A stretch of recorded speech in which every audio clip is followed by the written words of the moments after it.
I'm recording this because I don't trust my own memory anymore. If you live in an apartment building and you start noticing small patterns next door, don't explain them away. The first night you hear your own footsteps coming from the other side of the wall, leave. I moved into Unit 4C on a rainy Thursday in late October. The hallway smelled like damp paint and old carpet shampoo, the kind that tries and fails to pretend it's clean. The building was mid-century brick, 5 floors, a narrow lobby with a tired ficus that leaned toward the window like it wanted to escape. My lease was ordinary. Rent was not cheap, not absurd. The landlord was polite, almost too quick with reassurance. "Quiet building," he said, tapping the paper with his pen. "Mostly professionals. You'll like it." I didn't know then that quiet can mean careful. The first thing I noticed wasn't a sound. It was a pause. On my first evening, while I was unpacking dishes, I realized I hadn't heard anything at all from the unit beside mine. Not a door, not a faucet, not even the soft hiss of a TV through drywall. In an apartment building, silence usually has texture. Distant footsteps, the elevator cable groaning, someone's bass line like a heartbeat under the floor. This was different. It was like the wall itself had thickened. I put my palm against it. Cool, steady, no vibration. I told myself the place next door was empty. Then, at 3:17 a.m., someone knocked on the wall from the other side. It wasn't a knock like a person at a door. It was the wall itself being addressed. 3 taps, a pause, 2 taps, a longer pause, then 1 tap, like punctuation. I sat up in bed so fast my sheets snapped. I waited, holding my breath, listening for footsteps in the hallway. Nothing. I checked the time again because I didn't believe it. 3:17. I pressed my ear to the wall. I heard, not breathing exactly, something like the distant hush of an air vent, but my unit's vent was across the room. This hush seemed to come from inside the wall, as if there was a narrow tube running through it, and someone was exhaling through the tube. I backed away and told myself it was plumbing settling. Old buildings do that. Everyone says that. The next night, it happened again. Same time. 3:17. Same pattern of taps. 3, 2, 1. After the third night, I set an alarm for 3:16. When it rang, I was already awake. My room felt colder than it should have, a thin chill that reminded me of standing too close to a refrigerator aisle in a grocery store. I turned off the alarm. I stared at the wall, waiting. At 3:17, the taps came. 3, pause. 2, pause. 1. I got out of bed and stood with my face inches from the paint. "Hello?" I whispered, feeling ridiculous. "Can you hear me?" Silence. Then, very softly, I heard my own whisper reflected back. Not an echo. Not in my ears the way a room repeats your voice. It came from the other side of the wall, filtered, flattened, like audio played through a phone speaker wrapped in cloth. "Can you hear me?" Same pitch, same breathy edge, same tiny stumble on the last word that I always do when I'm embarrassed. I stepped back hard enough to bump my dresser. On instinct, I spoke again.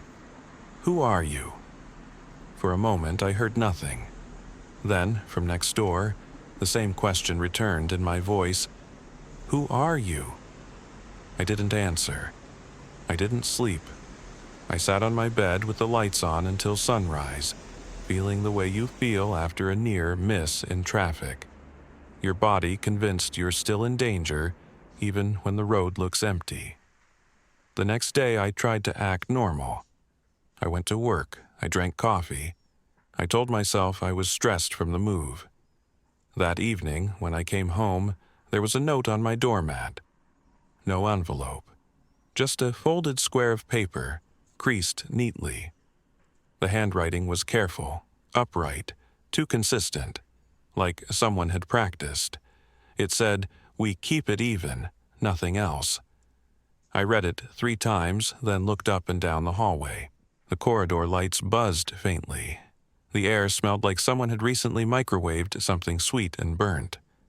I knocked on the neighbor's door, Unit 4B. No answer, no sound. I knocked again, harder, and listened. Nothing. I tried the doorknob before I could stop myself. Locked. I went downstairs and asked the landlord.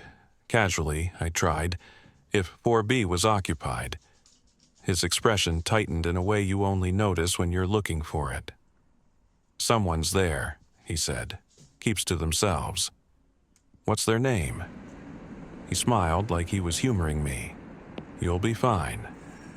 That was the first time I felt that specific irritation, the kind you get when someone insists you're safe without checking if safety is even the right question. Night came. At 3:17, the taps, 3, 2, 1. I didn't respond, I didn't whisper. I lay there with my eyes open, staring at the dark ceiling, waiting for my own voice to come back through the wall. It didn't. Instead, I heard something else, a click, like a light switch being flipped, then another click, then another. A steady rhythm, click, click, click. I sat up. The wall between my bedroom and 4B had 3 outlets near the baseboard. I'd noticed them when I placed my bed. Now, in the dark, I saw a faint glow around the plates, as if light was leaking from behind them. The glow pulsed with the clicks. My phone was on the nightstand. I turned on the flashlight and aimed it at the outlets. The screws were vibrating. Not visibly at first, but when I stared, I saw the tiniest tremor, like the screws were under strain, like someone on the other side was pressing a tool against them. I backed away, heart thudding, and the clicks stopped. The glow faded. The wall went still. The next day I bought a cheap audio recorder. Not because I had a plan, because I needed proof that I wasn't losing my mind. That night, I set it on my nightstand and pressed record before midnight. The little red light felt oddly comforting. At 3:17, the taps came, loud enough that the recorder's tiny mic probably caught them cleanly. Then my own voice came through again, but I hadn't spoken. From the other side of the wall, softly, in the exact tone I use when I'm leaving myself a reminder, I heard, "Don't answer yet." My skin prickled, my mouth went dry. I didn't answer, I just lay there, rigid, listening. Then the voice said, still mine, "We keep it even." And then, after a pause long enough to make my throat ache with held breath, "You'll owe if you speak." I didn't sleep. In the morning, I played back the recording. The taps were there, the hush was there. And my voice was there, clear as if I'd been whispering into the mic. "Don't answer yet. We keep it even. You'll owe if you speak." I sat at my kitchen table with the recorder in front of me like it was a small animal I didn't trust. I kept replaying the file, waiting for it to distort, for the words to turn into random noise. They didn't. I made myself go to work again, but I spent the whole day thinking about that sentence. You'll owe if you speak. Owe what? To whom? How do you owe a wall? That evening, I found another note on my doormat. You spoke first. We answered. I stared at it for a long time. The paper felt slightly warm, as if it had been pressed against something. I didn't knock on 4B again. I didn't want to create a first.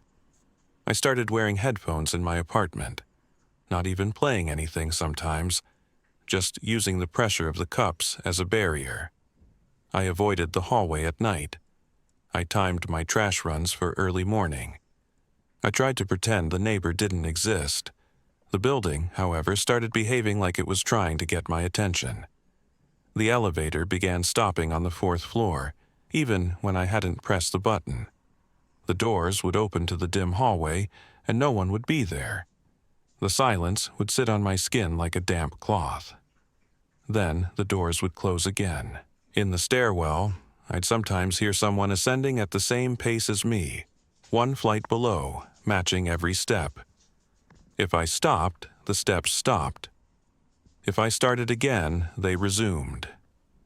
I began to notice small inconsistencies in the corridor outside my unit.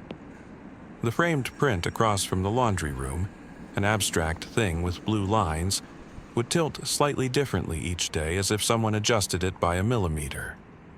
The exit sign's faint buzz would sometimes sync up with my breathing. And then, one afternoon, I came home and found my door ajar, not wide open, just barely unlatched, like someone had tested it and left it that way. I froze with my keys in my hand. I pushed the door open with 2 fingers and peered inside. The living room looked normal. The light through the window fell on the same boxes I hadn't unpacked yet. My shoes were where I'd kicked them off. But the air smelled wrong. Not rotten, not smoky. It smelled like cold metal. Like the inside of an old tape recorder. Like pennies that have been sitting in water. I stepped inside and locked the door. My phone was on the counter where I'd left it. I checked it. No missed calls, no texts. I opened my audio recorder and listened to last night's file. At 3:17, the taps. Then silence. Then faintly, the sound of a door opening. My door.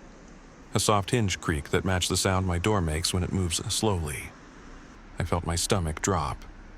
I hadn't heard it open last night. I'd been awake. I would have heard it. In the recording, after the door sound, there were footsteps. Not in my apartment. The acoustic was wrong. Hollow, like a hallway. Then, my voice again, whispering, "We keep it even." Then, a sound I can only describe as someone dragging their fingertips along textured paint. Slow, deliberate. Right after that, the recorder stopped. The file ended abruptly, as if the device had been turned off. But I hadn't touched it. I stared at the recorder. It sat on my nightstand exactly where I'd placed it. The red light was off. I didn't understand how any of it worked, which somehow made it worse. If I'd understood the trick, I could have hated it. But I couldn't even hate it properly. I could only feel small and watched. That night, I didn't put the recorder on the nightstand. I put it in the kitchen drawer under a dish towel, like hiding it would change anything. At 3:17, the taps came anyway. 3, 2, 1. Then, after a pause, a new pattern. 2 taps, pause, 2 taps, pause, 2 taps, like someone insisting. I didn't respond. I stared at the wall and kept my jaw clenched. The taps continued. Not loud, not frantic, patient, 2, 2, 2. Then my voice very softly from the other side. "Answer, and it becomes yours." I pressed my hands over my ears. The next morning, I called in sick to work. I told myself it was for rest, but really, it was because I couldn't stand leaving the apartment and coming back to whatever had shifted while I was gone. I sat at the kitchen table with a notepad and wrote down everything I knew, like making a list could turn fear into a problem. Unit 4B occupied. 3:17 a.m. taps. My voice repeats. Notes, we keep it even. Recorder captures things I didn't hear. It looked ridiculous written out, like a plot outline for a cheap streaming show, and yet my hands shook while I wrote it. Around noon, there was a knock at my door. I jumped so hard I knocked my pen off the table. The knock wasn't the wall taps. This was a normal door knock. 3 quick raps.